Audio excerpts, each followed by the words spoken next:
Whenever we have a computer problem that we need to troubleshoot, we often want to know why that was a problem. How did it break? And you know what?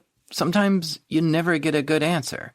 One time when I was at work, a router suddenly crashed. The internet was down for that office, and my teammate jumped on the problem to try to figure out what was going on. A few minutes later, the router was back up and online and was working fine, all on its own. This router crashed and rebooted. But why?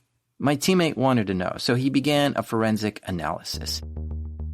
He looked at the environmental data before the crash. It was not showing high CPU or out of memory. It did not have a heavy amount of traffic going over it either.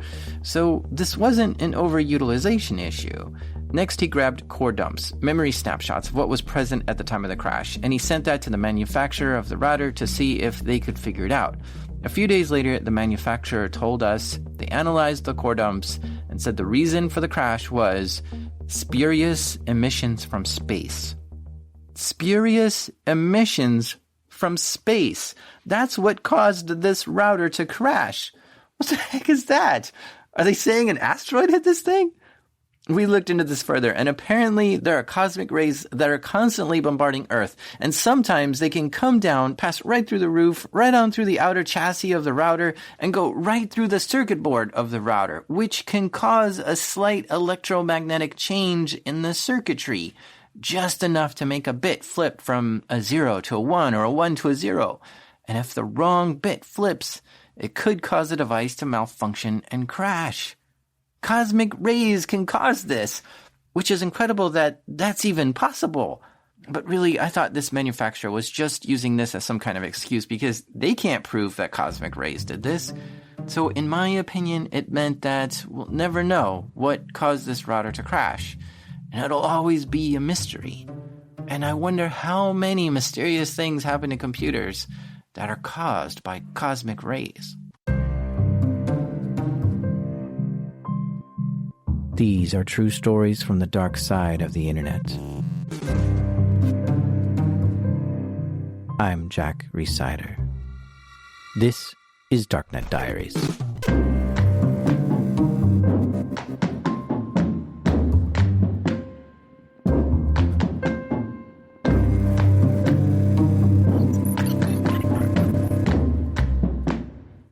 Nicole Beckwith started out with a strong interest in computers and IT. She studied and learned how to be a programmer, among other things. But somehow, at some point of her career, she decided she wanted to be a cop. I am a former state police officer and federally sworn U.S. Marshal. I worked as a financial fraud investigator and a digital forensic examiner for the state of Ohio. Now, while she was serving as a police officer, she would see cases where hacking or digital harassment was involved. And these were cases that interested her the most. My background is in computers and computer programming. And so because of my background, I started taking all those cases. Now, because the internet connects us all together, she'd often be investigating a case and find out that the suspect is in another state. So this would often mean that the case would turn into a federal investigation, where it landed in the hands of the FBI or Department of Homeland Security or even the Secret Service. So these cases that started out at her police department would sometimes get handed over to one of these other federal units. And so the Secret Service kept seeing my name in all these reports. And one day I got a call sitting at my desk from the Secret Service, which I can tell you, even as an officer, is kind of daunting, right? To get a phone call and, the agent on the other line is like, "Hi, I'm from the Secret Service." You're like, "Oh gosh, what did I do?" So they're like, "Yeah, we keep seeing your name, pop up on these cases. We'd really like to talk to you." And so I went in, it actually was just across the street from my office at the state. And, went and met with them and told them my background and explained, that I love computers and, that's a hobby of mine. And I like to work on, all kinds of projects. And so they said, "That's awesome. How would you like to work for us?" As a task force officer, we will send you to training. We'll pay for everything. We just want you to help with any of the cases that we get. So, of course, I jumped at the opportunity and they swore me in as a task force officer for their financial and electronic crimes division. task force officer for the Secret Service. That sounds pretty badass. Thank you. Yeah, it was a lot of fun. So Secret Service, that's who protects the president, right? Correct. Yeah.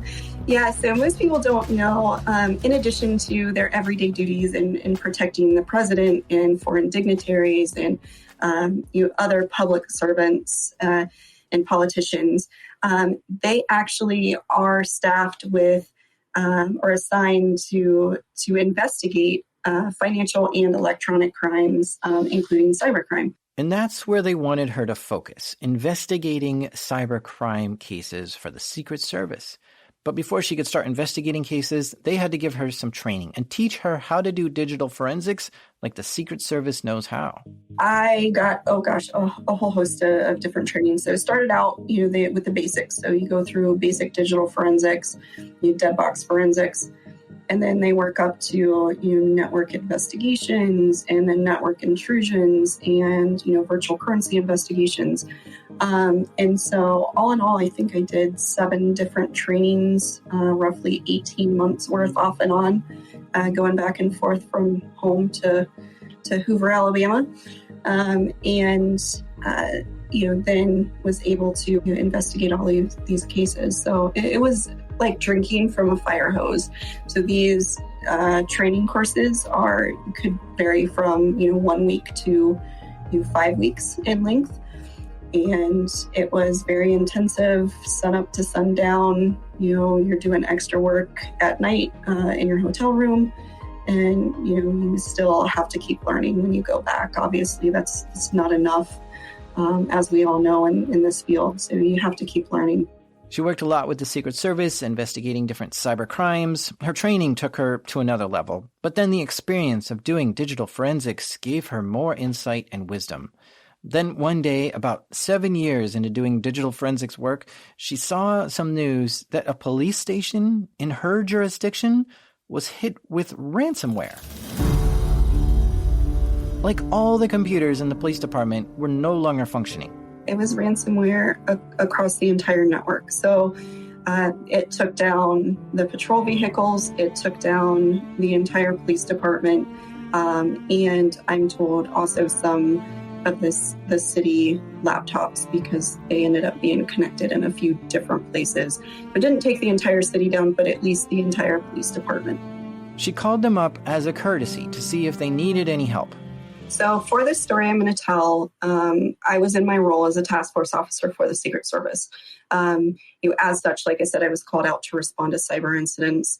And so I do want to do a quick disclaimer of, what I discuss in this episode is either publicly available information or I received prior approval to discuss this. So I do want to get that out there. So as a little bit of backstory and to set the stage a bit, this is a small size city, so approximately 28,000 residents, 10 square miles. So not a huge city, but big enough that a ransomware incident would take them down. So I'm already aware of this agency because it's in my jurisdiction. So we had reached out when they were hit to offer any assistance. We were told that they had it handled. The IT team at this police department was doing daily backups of all their systems in the network, so they never even considered paying the ransom. They knew they could just restore from backup and everything would be fine again, because that's a great way to mitigate the threat of ransomware. As a lot of us know, you always have to make sure that your backups are good, and they did not test their backups prior to deploying them, so they simply restored the system from backup, checked the box, and said, we're good. Something happened months earlier, which meant their backups weren't actually working. The latest backup they had was from 10 months ago. And that's a really frustrating thing to realize. But by the time they had figured that out, they had already restored a bunch of their systems already, and the network was back up and online. So they just went with it like that. It wasn't the best restore, but it allowed people to get up and working fairly quickly. They just had to re-enter in all that stuff from the last 10 months back into the systems again. So during the conversation, when I'm asking if they need assistance, they're explaining to me that IT has it. When I'm probing them for a little bit more details, like, hey, do you know what happened? Like, did you somebody click on a phishing email? Like, do you understand the attack vector on this? They're saying, no, all we know is that morning our printers went down, and then the next thing we know, all of our computers were down. And so that was pretty much all that they could tell me. So time passes. How much time passes? A week. Okay. So right? yeah, okay. So a week later, what happens? So a week later, I just happened to be on the phone with the lieutenant on an unrelated matter. And he paused and he said, "Oh, crap, our printers are down again." And I said, "Wait, isn't that what happened the first time you guys were hit?" And it happened to be the same exact day, so Friday to Friday. And he said, "Yeah, actually, this is exactly what happened that morning." And I'm like, "Okay, stop everything. Don't touch a thing. Let's triage this. Let's grab some evidence if we can. Can I please come help you?" And so he's like, "Yes, please. We would love the assistance. When can you be here?" So I always have a go bag in my car. I did happen to be at my office that morning, but I always have a go bag in my car. So I know that any given time, if I need to jump in my car and respond, if I'm at home or wherever, that I have all of my essentials in my car. Well, hang on now. When I hear go bag, I think 72 hours of food and water and some Band-Aids. What's in your go bag, though? Yeah, so in my go bag, I have a whole bunch of other of things, including, food and clothes and all of that you just mentioned. But I have, what we call a toaster. So a toaster is a hard drive or a SATA dock that you can, plug a hard drive into and do imaging or whatever. I have hordes of USB drives and CDs with all sorts of mobile triage and analysis software, such as Paladin, Volatility, password cracking, mobile apps. I have several hard drives for evidence collection, both SATA and external. And then I always had a box of cables and adapters, tools, just in case I needed to take a computer apart. So, screwdrivers and stuff. A mouse and a keyboard, obviously, because you never know what kind of system you're going to encounter. And sometimes, like you mentioned, most folks forget that you might be at an incident for quite some time. So I always had non-perishable food items ready. So, I always had bottles of water and granola bars or energy bars, change of clothes, bath wipes, deodorant, other hygiene items, all of those things, of course. And then on top of that, for forensics, I would also include my WeBTech Ditto machine for imaging. I also had 2 triage laptops, so both a Mac and a PC. And then, of course, gloves after a really bad scare once where I thought I had gotten into something nasty on a computer. I learned to wear gloves no matter what type of case I was working. Dang, that's a pretty awesome sounding go bag, packed full of tools and items to help go on site and quickly get to work. So she grabs this thing and jumps in her car and starts driving to the police department. But on the way, she starts making tons of phone calls. Oh, yeah. So the drive over, I'm immediately, on the phone getting permission from all sorts of people to even be at this police department. So I'm, making sure the police department is okay with it, getting permission from the police chief, from the city manager, the mayor, my director and my chief at the state, as well as the resident agent in charge or my boss at the Secret Service. Because there is a lot of red tape that you have to work through in order to even lay hands on a system to start an investigation. So you have to have all those bases covered. So I'm making a lot of phone calls. I'm also working to make sure that there's a systems administrator there to give me access to the servers, login details, making sure I have access to the room to even get to the server. Is a police department, so a badge to get in and out of rooms. Or at least an escort to allow me to get in and out of places that I need to get to.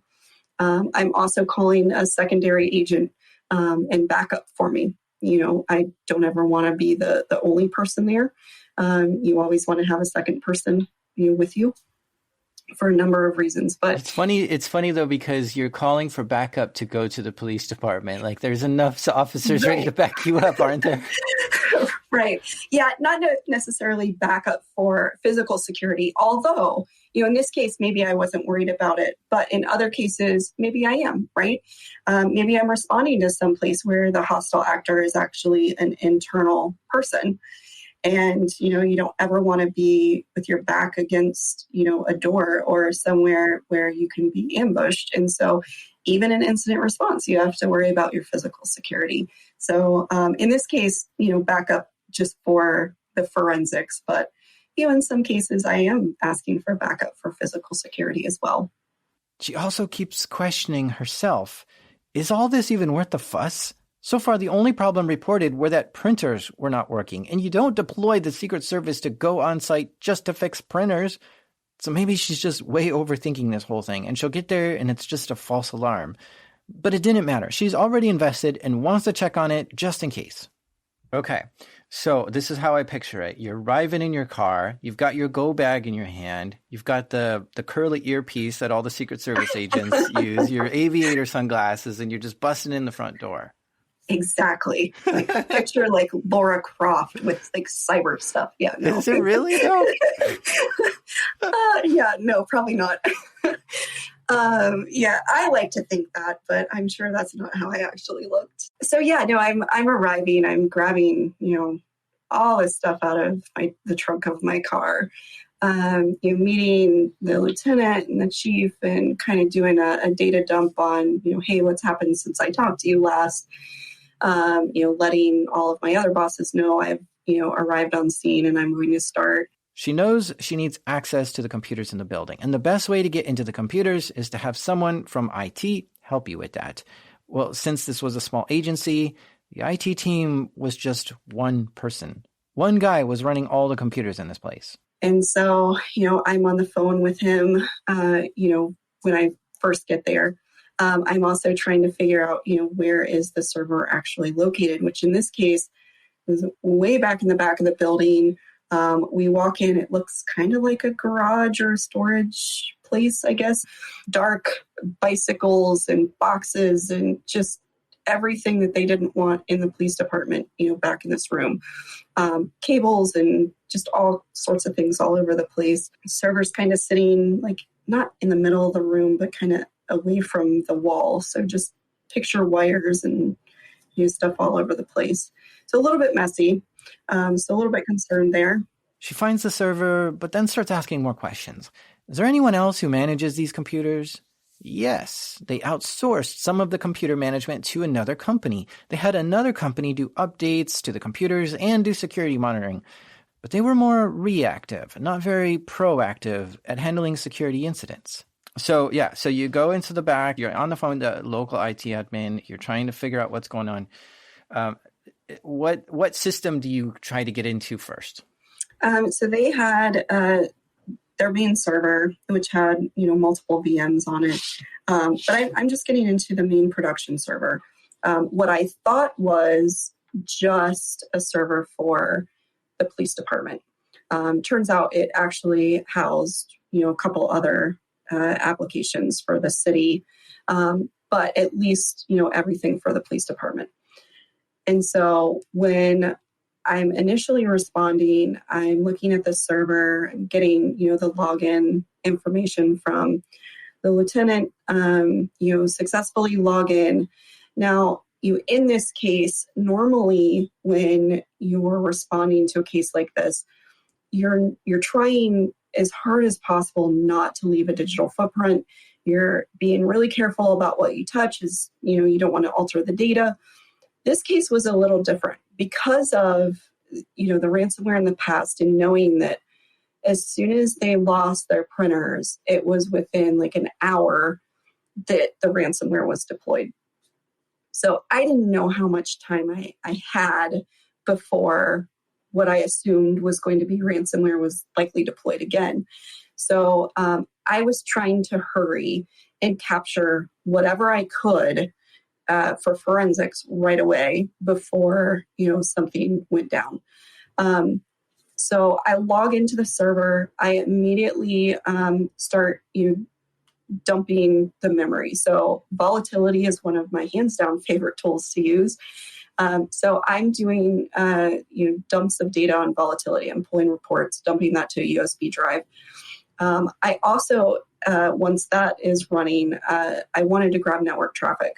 And so, I started Wireshark up and, dumping network traffic to a USB also. Okay, so Volatility and Wireshark, let's jump into these tools for a second because I think they're really cool. Volatility is an open source free tool which is used in digital forensics. So step one is she's got to get into that domain controller, which is like the central brain of the network, and take a snapshot of the memory, which is what's in RAM. Because whatever data is in memory is what's being ran right now, and it changes moment to moment. Now, this can take a while to complete. You've got to sit there waiting for all the memory to be copied over to the USB drive, but it's more than just whatever memory is active in RAM. It's also going to show what processes are running, what apps are open, the names of all the files on the systems, the registry, network connections, users logged in, and system logs. Once she has this raw dump of everything on her USB drive, she'll switch the USB drive over to her computer to begin analyzing everything. Are there any suspicious programs running? What connections are active? And what activity are the users doing right now? But depending on how big these snapshots are, each of these questions can take a while to get answers to. So it's a slow process to do all this. In the meantime, she fires up Wireshark, which is a packet capture tool. Any traffic coming in and out of this domain server is captured to be analyzed later. Basically, by capturing all traffic to and from this computer, she'll be able to capture any malware that's been sent to it, or malicious commands, or suspicious activity. As you can imagine, though, capturing all network traffic is a lot of stuff to process. You're basically looking at a beach full of sand and trying to figure out that one grain of sand that shouldn't be there. It's hard to narrow down all the packets to find just what you need. It takes a long time. But it's better to capture it now because nothing else will, and it's good to have something to go back to and look at just in case.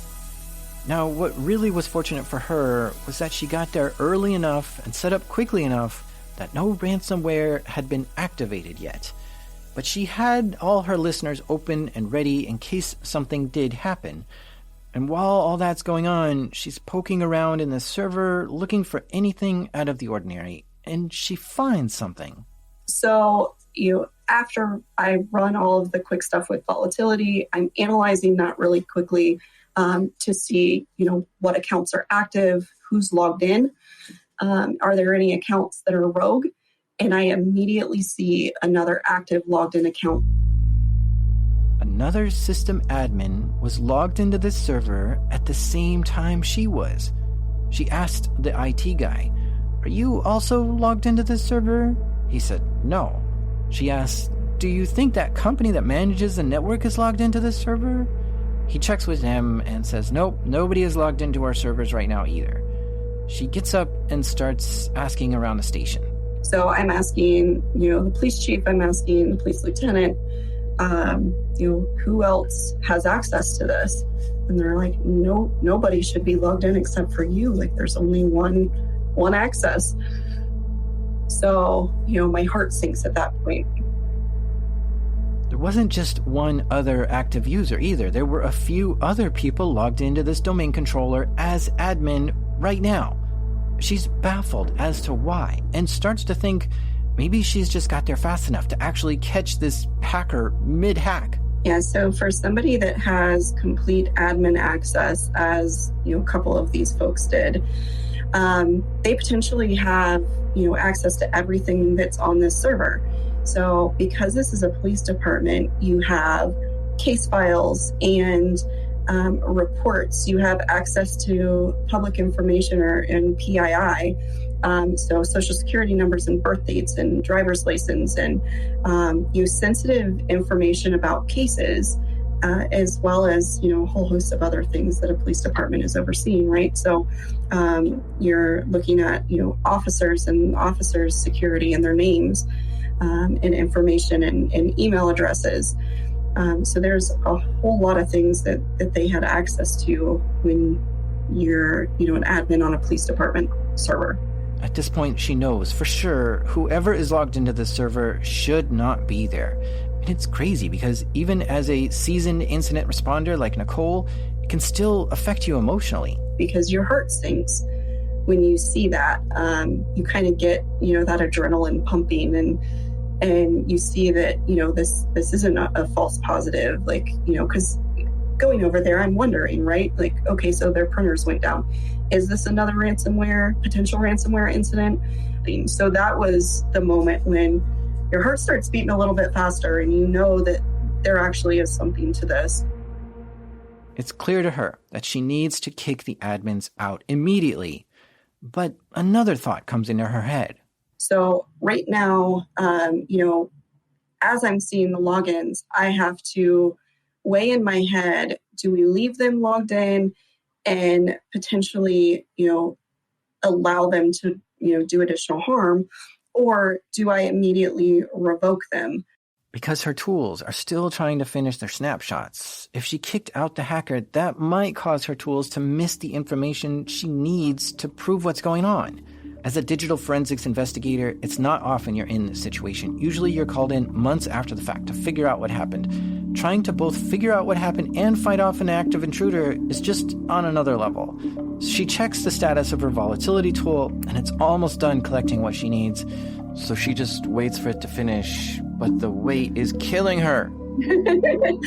Right, yeah. So, of course, I'm just letting Wireshark run. But then volatility, there's a whole host of scripts and data points that I want dumped.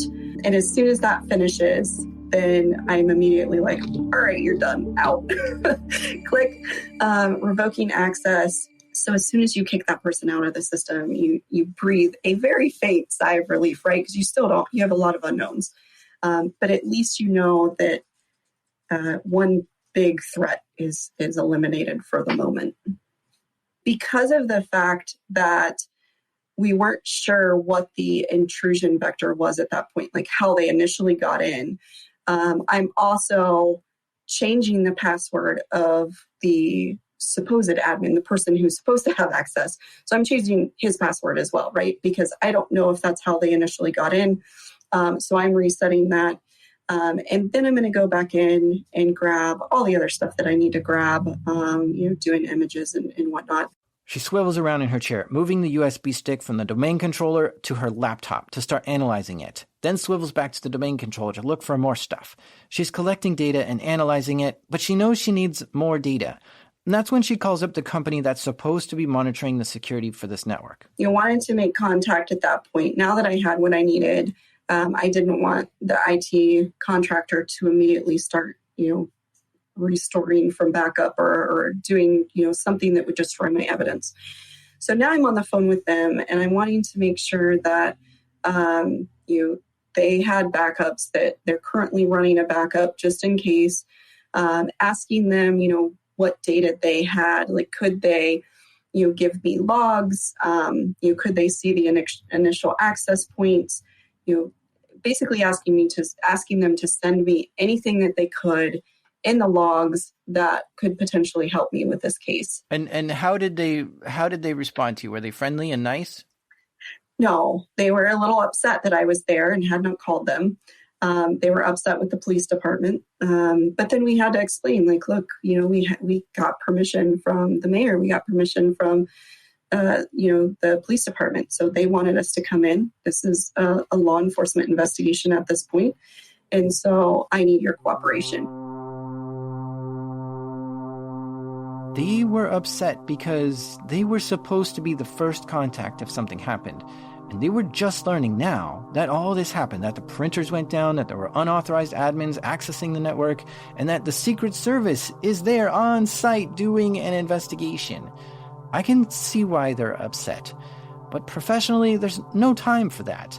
If your job is to help your client be safe, oh well, if you weren't the first to be called. Your help is needed now. So let's get to work now. She kindly asked them, please send me the logs you've captured.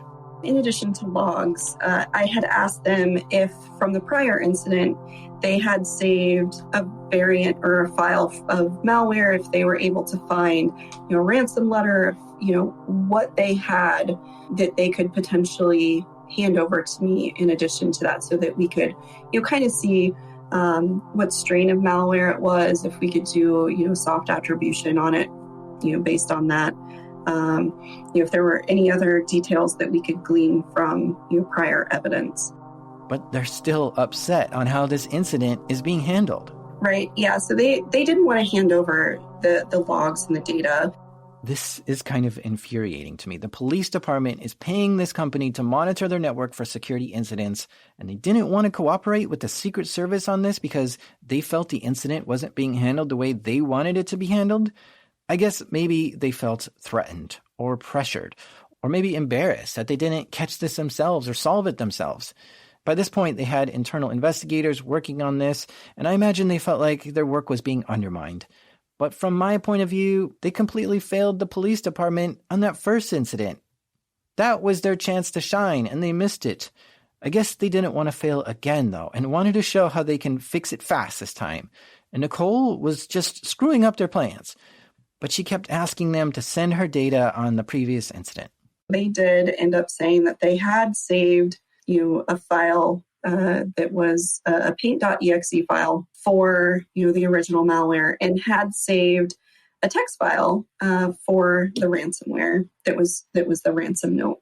Well, that's something for her at least to look at. Every little bit helps to build a complete picture of what happened and what could happen in this incident.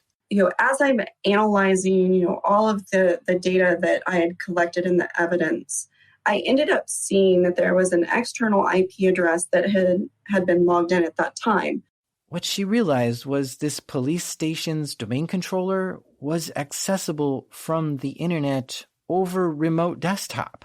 The brains of the network was accessible from anywhere in the world without a VPN. You just needed the username and password to get into this thing, or if you had an exploit for this version of Windows. But this is a bad design. This system should not be accessible from the internet. Ideally, you should be on site at the police department to get into this system. But if you really need someone to get into this remotely, you should probably set up a VPN for admins to connect to first and then get into this. Having a system running remote desktop right on the internet just attracts a ton of people to try to abuse the system. And so she's seeing all these external public IPs that just keep logging into this system, and she's kicking them out one by one, but she's realizing this has to stop. So with this, I politely asked them, I need you to turn off all external access. How are these people getting in? Take down remote access from this server. There's no reason for it. They refused to do it. So, I made the request. They just basically said, sure, whatever. I think it was a day later that I checked, and it still was not taken care of. And so at that point, I went right to their office, showed up to the office, knocked on the door, asked for the person that I was, working with, and stood in front of his desk and just told him, you're going to lock this down right now. And, it wasn't nice, and I don't have to do that very often, but, I stood in front of his computer until he locked it down. Whoa. It's crazy to think that this IT company had to have the Secret Service explain the dangers of why this is a problem. And Nicole is right. This should not be allowed. But I've personally tried to convince people to turn this off before myself. And what I've been told is it's required because certain tools and systems need it to be open for things to work, and you'll break things if you turn it off. Something about legacy equipment too. Yeah, well, that might have been true. Even in this case, certain vendors or apps might have no longer worked if you turn that off. And I just think vendors that require this are dumb, because the consequences of having your domain controller hacked is far greater than your app going down. In this case, the police department was hit with ransomware because this system was accessible from the internet, which caused 10 months of lost work. And it would have been hit again if it wasn't for Nicole's quick reactions. So she was happy that they finally turned off public access to this computer and left. So after this conversation with the security contractor, I go back and do an analysis. She tries to figure out more about who was logged in as an admin at the same time as her. Looking through the logs and data she collected, she looks at the IP address of the user, which is sort of a digital address. Obviously, they connected from a public IP, and she had that. But then from there, she did a geo IP lookup to see where this IP address may be located physically in the world. And when she looked at that, the IP was in the exact same town as where this police department was. That's interesting. A local person did this? So I write a search warrant to that ISP asking for, who this IP address comes back to. So what law enforcement can do is issue a search warrant to the ISP to figure out what user was assigned that public IP at the time. But this takes a while, a few days, maybe weeks. And so in that time, she starts thinking about why someone locally in this town might want to hack into the police department's computers. So for me, I'm thinking that it's somebody local that, has a beef with the police department. Maybe, a suspect, or there's a case, or got pulled over, or a whole host of things are running through my head at this point. Stay with us, because after the break, things don't go as planned. Okay, so at this point, she's analyzed the system pretty well and found that this user did upload some malware, and looks like they were staging it to infect the network with ransomware again, which means this was an actual and serious attack that she was able to intercept and neutralize before it had a chance to detonate. On top of that, she's traced this hacker to come from a person who's local to the city where this police department was, and issued a search warrant with the ISP to figure out exactly who was assigned that IP. She gets the documents back from the ISP and opens it to see. So when I see the address and the person that is connected to the search warrant, I'm a little bit baffled. I'm shocked. I'm concerned. Not really fully understanding what I'm looking at. Confusion comes into play there. So a roller coaster of emotions are going through my head when I'm seeing who it's tied back to. Why? Because it came back to the mayor of the city. Whoa. The mayor of the city is who hacked into the computer and planted malware on it and was about to detonate it to take the police department's network down again? Correct. What? So at this point, I'm running scenarios in my head as to why in the world a mayor would be connected to the server.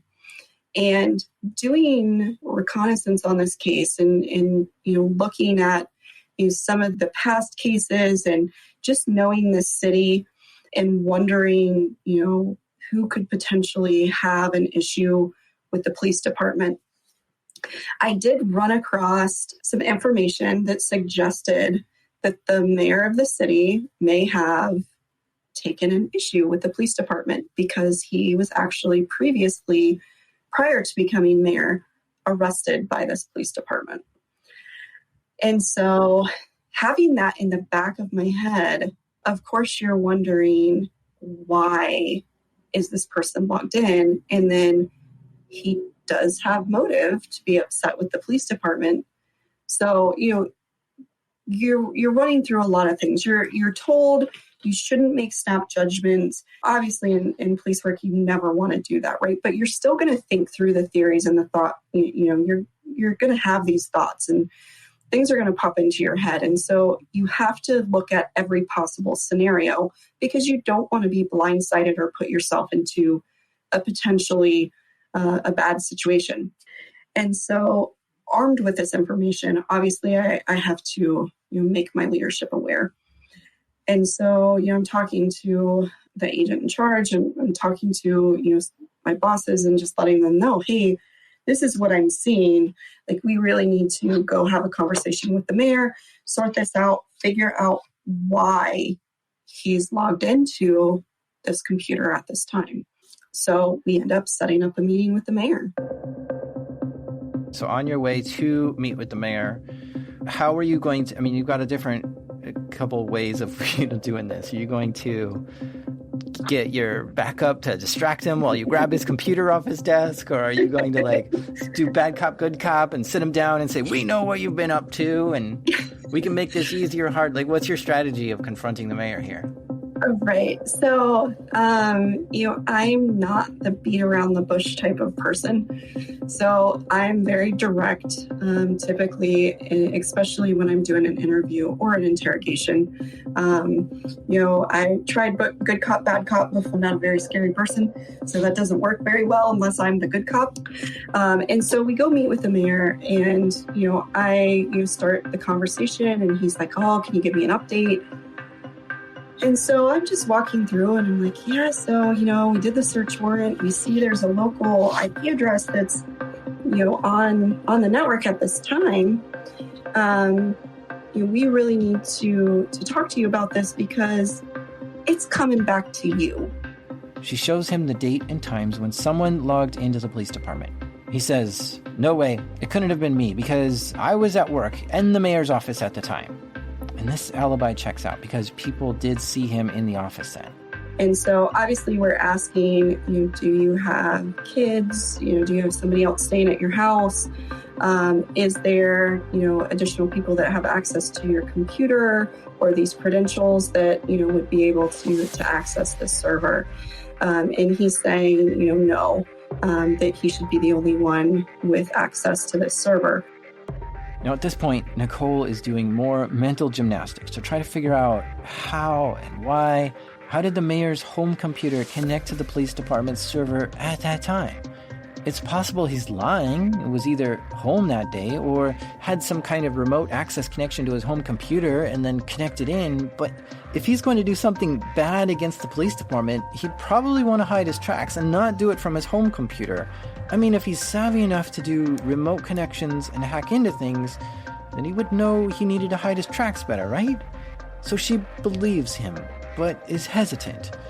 She looks at her boss, who's also in the room, and then back to the mayor and asks him another question. Well, have you ever used your home computer to log into the police department's server before? And he says, yeah, I was probably logging in to check my mail, my email. I'm, again, completely floored at this point. You're not quite understanding what just came out of his mouth, right? And so I reiterate, okay, you're logging in from your house to the police department's domain server to check your email. He's like, oh yeah, we all do it. Every one of us. And I'm like, what do you mean we all? Who is we all? Because then I'm really starting to get concerned, right?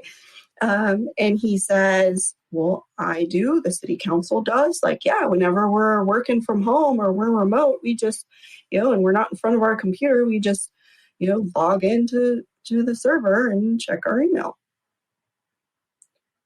And I'm thinking, okay.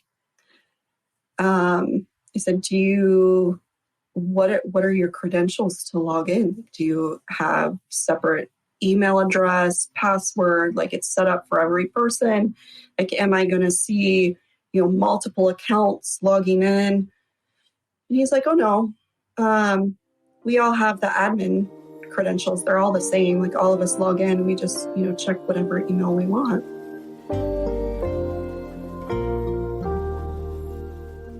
Apparently, what him and others were doing were logging into this server through remote desktop and then using this computer to log into their webmail to check email? Correct. Yep. So admin credentials to this server, to RDPN, and then they're checking their email. And I have seen a lot of stuff in my life, but that takes, that takes the cake. And so I just look at my boss and shake my head because at that point, I don't really know what to say. And we're just like, all right, thank you for your time. This threw a monkey wrench in all of her hunches and theories. The network was not set up right. For whatever reason, someone decided that it was too much of a risk to have the webmail server exposed to the internet for people to log into, but thought it was perfectly fine to have the domain controller exposed to the internet for people to log into instead. Not only that, but to have them log in as admins, which means they have full permission to change anything they want or do whatever they want in the network. Like, for instance, with domain admin access, the mayor could easily read anyone's email, not just his. He could sabotage users, like change their passwords or delete records. Admins have full control of everything. And the thing is, the domain server is not something the users should ever log into. There's just nothing there to help them be productive. It's not where files are stored or even emails. This server does behind-the-scenes work, authorizing and authenticating connections, among other stuff. And again, in this case, the mayor wasn't accessing emails that were on this server. He was getting on this server and then using a browser to access emails on another server. It's just silly. So Nicole packs up and leaves the mayor's office with more questions now than before she arrived. She calls up the security monitoring company to ask them for more information. I have a conversation with the security vendor and say, look, can you give me a list of all of the admins that, have access to this computer, either with you or with the city or anybody, like pull up on your computer, who has access to this computer, this server. And so they give me a list, and there are actually several people on this list. The mayor being one of them, and all of the city council secretaries. There's a whole host of people that have access to this server. And what's more is that some of these people are sharing their admin logins with others. So like if the city council member has a secretary, sure, go ahead, give the secretary this admin login so they can check their email too. And this is a personal pet peeve of mine. I hate it when admin logins are shared, because when you have multiple people logged into one account, you have no idea which person is doing stuff. Is it the secretary that just logged in? The city council member? The mayor? Nobody knows, which is horrible when you're trying to account for what's going on in your network. She then told the IT company what to do. And so, again, immediately it's, obviously you shut that down. I want you to delete those credentials and reset, all the credentials for the server. Of course, the IT company did not like this idea, since it meant that city council members and everyone couldn't check their email remotely anymore. But the network obviously needed to be redesigned badly. But Nicole still had this mystery. Who the hell logged into the police station from the mayor's home? Well, they asked the mayor if they could investigate his home PC, and he said yes. But it was around this time when Nicole moved on to another case and someone else took over that investigation. But she did follow up to see what happened. Yeah, I did hear after the fact that they were able to find a phishing email. There was credentials stolen. There was somebody in the mayor's computer that ended up, gaining access to the server through the mayor's home computer. Someone sent the mayor a phishing email. He clicked it. This gave the attacker remote access to his computer. The attacker put a keystroke logger on the computer and watched what the mayor did. The mayor went and logged into the police department's computer to check his email, and the attacker saw all this, including his password he typed. From there, the attacker logged into the police station, and that's how the police station got infected with ransomware the first time and almost a second time. The investigators were able to see whoever hacked into the mayor's computer was coming from somewhere in Europe, but they didn't track this down any further. That would just cost more time and money and probably wouldn't result in anything. So there's this practice in IT security of giving your users least privilege. Just give them the minimum necessary rights to do what they need to do, and maybe only give them the rights for a short duration, because this severely limits what a potential attacker can do. When you give someone full admin rights, it really opens up the attack surface. And people can make mistakes too. Like maybe they accidentally shut down the domain server, because they can as admin. Another thing to watch out for is when actual admins use their admin logins for non-admin things. Admins should only use their admin accounts to do admin type things. They shouldn't be logging in from home as admin just to check their email. What did the police department do after this as far as changing their posture on the network or anything at all? Yeah, so they did a lot. They ended up firing the security vendor that they were using. They hired a new security vendor, which has been fabulous. They ended up, choosing a new virus protection software. They completely wiped all of the computers one by one, especially those in the patrol vehicles, upgraded those to new operating systems. They, started being more vigilant about restricting the permissions that were given to staff for certain things. Reinstalled their VPN, thankfully, and had no network lag there. They changed and updated all the passwords. So there was a lot that they did after the fact. And my understanding is, that's a process, because it costs so much money. And obviously it's a government agency. Budgets only allow for certain things at certain times. But this was a process over time. I'm sure that they're continuing to work on that. But they did quite a bit right away. Yeah, a redesign like this does cost a lot. But they had their hand forced because the Attorney General found out about these security incidents and was not happy. The Attorney General revoked the police department's access to the Gateway Network. The Gateway Network is how this police department gets access to suspect information, how we run suspects, how we run, for doing traffic stuff, how we run plates. So there's a lot of information that's coming back from this system. And for a police department to be shut off from that system, which they were denied access to that, they had to use another agency to pull data. Obviously, it's both good and bad, right? It's good because the Attorney General is taking a very hard and fast stance with that and saying, if you can't control your networks and your systems, then we're not allowing you access to ours because you're a security risk. But on the same time, this is then also hindering the operations of the police department and, could potentially put officers' lives in risk for not being able to run a suspect for warrants or, if they're on a call. I see both sides of that coin, but they did eventually get granted access back after they could prove that they had done all of these upgrades. With their network secure and redesigned and their access to the Gateway Network reinstated, things returned to normal. But it was certainly disruptive and costly for the police department to handle this incident. Nicole has since moved on from working with the Secret Service and is currently a security engineer, where she plans, designs, and builds network security architectures.